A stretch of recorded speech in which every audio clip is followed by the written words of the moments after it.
салом, имрӯз 1 феврал аст. Ман Зарангези Наврӯзшоҳ бо ҷамъи ҳамкорон нашри нави барномаи ахбори озодиро тақдими шумо мекунем. Таваҷҷӯҳ кунед ба сархати мавзӯъҳои барнома. баъди таваққуфи чандсола ва бо вуҷуди қарзҳои калон, ширкати Тоҷик Эйр мехоҳад парвозҳояшро аз сар бигирад. қарзои дебиторӣ дар пеши ҳавопаймои компанияи Тоҷик Эйр доранд. Мо ҳам қарзоро ситонида гирифта истод. Аз ҳамон қарзо мо музди меҳнат дода истод. шаҳрвандӣ дардисар пеш овард. муҳоҷироне ки шиносномаи Русияро гирифтаанд, намехоҳанд ба ҷанги Украина сафарбар шаванд. ва келине ки барои якпоранон аз сӯи хуштоманаш истинтоқ шуд, бо тифли 4 моҳа ба хонаи пайвандонаш баргашт. ӯ лаҳзаи бонон ба даст афтоданашро шарҳ дод. заҳра хӯр мегуфт, аммо ҳамон вақт метарсидам, баъд кӯшиш додам 8 рӯз нахӯрдам, соли ҳамонро гирифта будам. Тоҷик Эйр, ширкати давлатии ҳавопаймоии Тоҷикистон ки чанд сол боз аз парвоз мондааст, беш аз 449 миллион сомонӣ ё 44 миллион доллар қарздор аст. аммо бо вуҷуди ин, ширкат тасмим гирифтааст дубора ба по хезад. масъулини Тоҷик Эйр гуфтанд, талош доранд аз Туркия 2 ҳавопаймо гирифта парвозҳоро сар кунанд. таҳлилгарони соҳа ба ин хушбин нестанд. Барот Юсуфӣ тафсилот медиҳад. ширкати давлатии Тоҷик Эйр талош дорад аз Туркия 2 ҳавопайморо тариқи лизинг бихарад. ин ширкати ҳавопаймоӣ 3 сол аст ки бо сабаби бад будани вазъи молияш наметавонад парвозҳоро анҷом диҳад. ширкати Тоҷик Эйр барои ба иҷора гирифтани 2 ҳавопаймои Airbus бо ширкати туркии Southwind ҳамкорӣ дорад.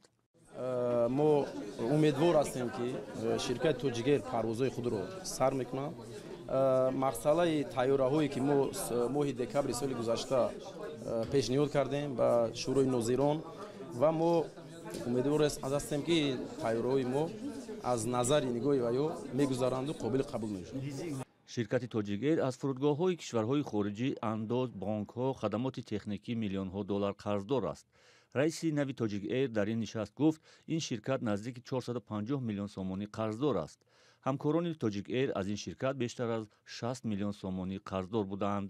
қарзои дебиторӣ дар пеши ҳавопаймои компанияи Тоҷик Эйр доранд. мо ҳам қарзоро ситонида гирифта истод. аз ҳамон қарзо мо музди меҳнат дода истод. ширкати давлатии Тоҷик Эйр бо мушкилоти зиёд рӯбаруст. аз ҷумла баҳсаш бо кошарики литвонӣ бар сари 20 миллион доллар дар додгоҳҳо идома дорад. баъзе ҳавопаймоҳояш дар фурудгоҳҳои хориҷӣ ҳабс шудаанд. ба ин хотир бархе таҳлилгарон бовар надоранд ки ин ширкат ба зудӣ ба по хезад. барои ин чанд сабаб вуҷуд дорад. сабаби аввал ин ки барои Сомонер дар бозор рақиб лозим нест ва Сомонер қудрати таъмини бозора дар ҳоли ҳозир дорад ва мо медонем ки дасти Сомонер чӣ қадар дароз аст. сабаби дуюм ин аст ки агар барои парвози Тоҷик Эйр соли гузашта фаразан 100 миллион лозим буд, имсол 200 миллион лозим мешавад ва соли оянда боз ин маблағ бештар мешавад. сабаби севум ин ки тамоми кормандони техникии Тоҷик Эйр аллакай дар ширкатҳои дигар ва ширкатҳои асосан хориҷӣ ҷой кор пайдо карданд ва баргардондани онҳо бисёр мушкил аст.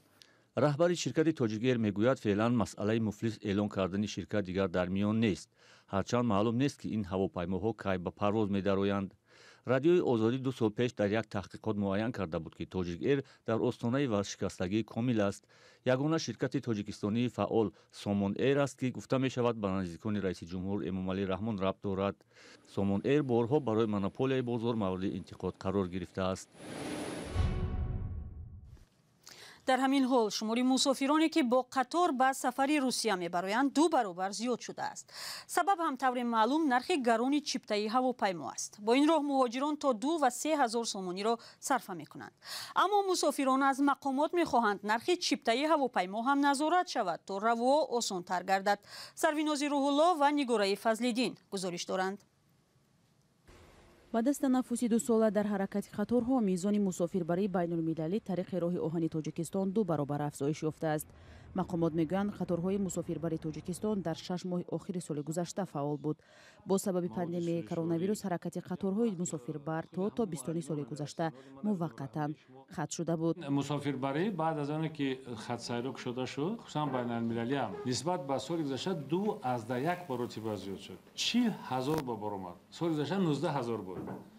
мушаххас ҷавоб ба саволи шумо. мақомот мегӯянд асаргирии дигар бораи ҳаракати қаторҳо аз ҷумла дар хатсайри душанбе тошканд, кӯлоб душанбе волгоград, душанбе волгоград ва хуҷанд волгоград ба афзоиши мизони мусофирбарӣ тариқи роҳи оҳани тоҷикистон мусоидат кардааст. оғози ҳаракати қаторҳои байнулмилалӣ аз ҷумла миёни тоҷикистону русия барои садҳо шаҳрванди тоҷикистон хабари хуш буд. ба хотири гарон будани билети ҳавопаймо шаҳрвандони зиёд тавассути қатор ба русия рафтуомад мекунанд. моҳи июни соли гузашта ва баъд аз 30 сол қаторҳои роҳи оҳани тоҷикистон душанбеву тошкандро ба ҳам васл кард. арзиши билети тошканд душанбе наздики $44 ё муодили 450 сомонӣ аст. бинандагони арҷманд, гузоришҳои муфассали радиои озодиро аз нишастҳои хабарии вазорату ниҳодҳои кишвар дар вебсайт ва саҳфаҳои мо дар шабакаҳои иҷтимоӣ мутолиаву тамошо кунед. агар назару пешниҳоде доред, нависед. як вакили қирғиз дар ҷаласаи парлумони ин кишвар пешниҳод кардааст ки қазияи аз зиндони русия ба ҷанги украина бурдани шаҳрванди қирғизистон таҳқиқ шавад. чанде пеш расонаҳо аз марги аян алишеров ҷавони 30-солаи қирғиз дар украина хабар дода буданд. дар ҳамин ҳол ҳомиёни ҳуқуқ дар қирғизистон ҳам мегӯянд муроҷиати муҳоҷироне зиёд шудааст ки барои сафарбар нашудан ба ҷанги украина кӯмак мехоҳанд. шаҳлои гулхоҷа мавзӯъро идома медиҳад. ҳомии ҳуқуқ азиза абдурасулова мегӯяд, дар 2 ҳафтаи ахир даҳо зодаи қирғизистон ки дар русия ба сар мебаранд ва шаҳрвандии ин кишварро доранд ба ӯ муроҷиат карданд. онҳо барои ҷилавгирӣ аз сафарбарӣ ба ҷанг бо украина кӯмак мепурсанд ва шикоят мекунанд ки сафорати қирғизистон дар ин кор барояшон ёрӣ намедиҳад. вақте сафорати қирғизистон дар русия ба онҳо кӯмак намекунад ҳайрон мешаванд. онҳо мегӯянд ки мо қирғизистонием, пас чаро сафорат ба мо кӯмак намекунаду моро ба қирғизистон намебарад? барои ҳамин ман дар шабакаи иҷтимоӣ навиштам ки сафорат вазифадор нест ба шумо кӯмак кунад, чунки шумо дигар шаҳрванди қирғизистон нестед. ин паҳлӯи масъаларо бисёриҳо намефаҳманд. шарҳи азиза абдурасулова дар шабакаҳои иҷтимоӣ баҳсҳои гармеро ба бор овард. зеро пеш аз ин дар қирғизистон касе онҳоеро ки шиносномаи русӣ гирифтанд ҳамватанони собиқ ном набурдааст. иддаe аз корбарон изҳороти абдурасуловаро маҳкум карда гуфтанд ки мардум аз зиндагии хуб барои гирифтани шаҳрвандии русия кӯшиш намекунанд.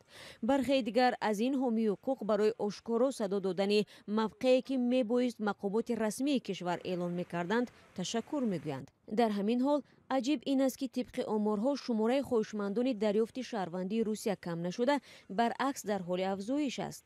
соли гузашта замоне ки артиши русия ба украина ҳамла кард, аллакай 37 000 қирғизистонӣ шаҳрванди русия шудаанд. мо то ҳол онҳоро шаҳрванди худ мешуморем ва дарк мекунем ки чаро ин шиносномаҳоро гирифтаанд.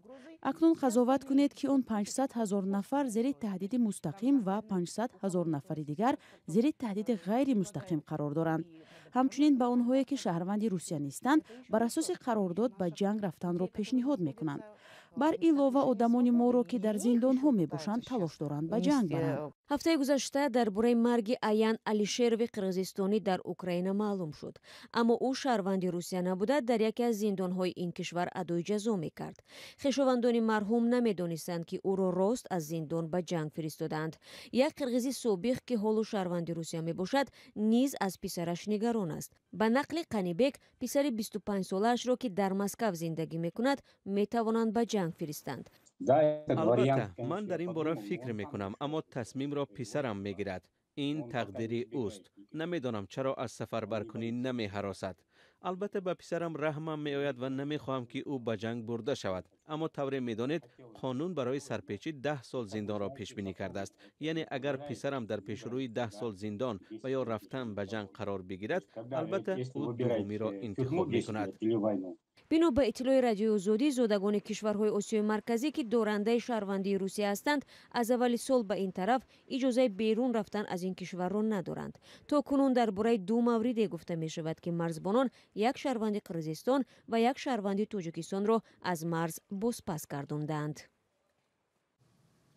бармегардем ба тоҷикистон. ҳаёти арӯсе ки барои як пора нон аз сӯи хуштоманаш истинтоқ шуд, тағйир ёфтааст. баъд аз як соли зиндагӣ дар зери тамасхуру тозиёнаи хуштоман ва пас аз роҳ ёфтани навори истинтоқи ӯ ба интернет, келин аз хонаводаи шавҳар рафт. ҳоло ӯ дар хонаи пайвандонаш зиндагӣ мекунад.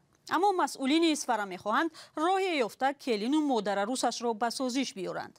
فرزان محمدی با عروس خانواده و خوشدامن او صحبت و این گزارش را آماده کرد. مدینه صدیقزاده قهرمان نواری که از جانب خوشدامنش ثبت شده بود، حالا بیشتر از یک هفته باز حیات دیگرگونه دارد. وی میگوید از روزهای اولی خانه‌داریش پیوسته زیر تنقید و سرزنش خوشدامنش قرار میگرفت. اما به خاطر طفلش طول 1 سال با امید زندگی بهتر صبر و طاقت کرده بود. اکنون کاسه صبرش لبریز شد و وی نمیخواهد دیگر با آنها زندگی کند. برای آن که من خودم به زندگی خودم آینده خودم و میکنم میسازم و آینده خودی فرزندم کلان کرده به وای رسانده میخواهم که به مثل من نشود و زندگیش آرام و آسوده شود.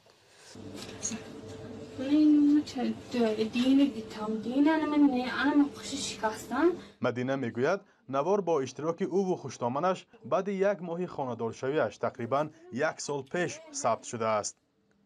سبب نواری که مدینه را برای نان خوردنش خوشدامن ثبت کرده است چنین بوده است.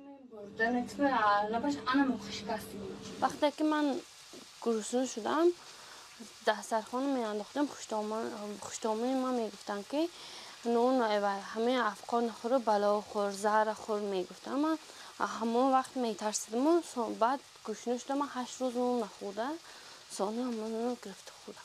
قصه زندگی مدینه از اول غم‌انگیز است. در 7 ماهگیش پدر و مادرش از هم جدا میشوند.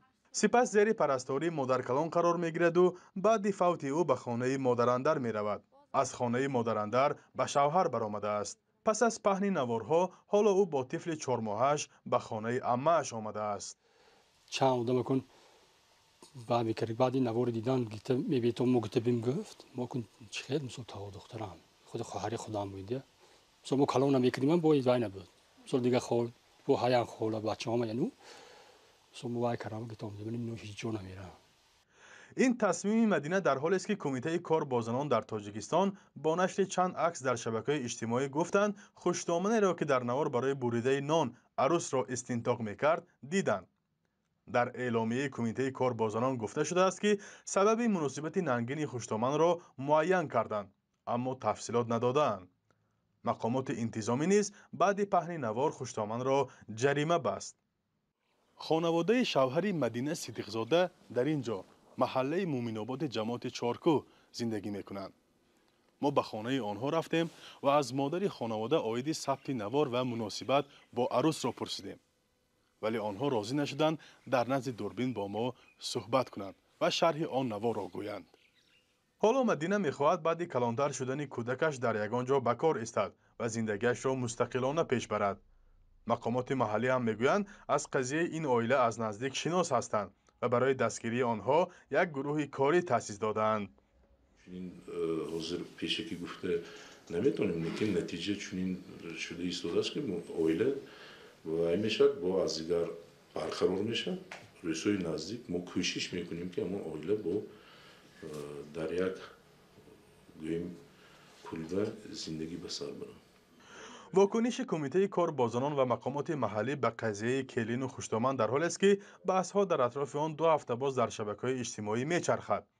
در این بحث‌ها بعضی از کاربران از کمیته زنان تنقید کردند که به چنین قضیه‌ها توجه و برای پیشگیری از جنجال در خانواده‌ها کار نمی‌کند. برخی از آنها خواهان کمک به عروس و پیشگیری ظلم و ستم در خانواده هستند. فرزان محمدی، رادیو آزادی، شهر اسفره. با این گزارش اخبار آزادی را به پایان میبریم. نشر خبرها با عکس و ویدیو هر ساعت در سامانه رادیو آزادی و در صفحه های ما فیسبوک و اینستاگرام و توییتر و تلگرام و تیک تاک و ادنکلاسنیکی ادامه دارند. اگر شما هم شاهد خبر و حادثه شدید بر رقم های ما تماس گیرید تا ما آن را پیگیری و نشر کنیم. تا ملاقات در برنامه های بعدی، خدا نگهدار شما.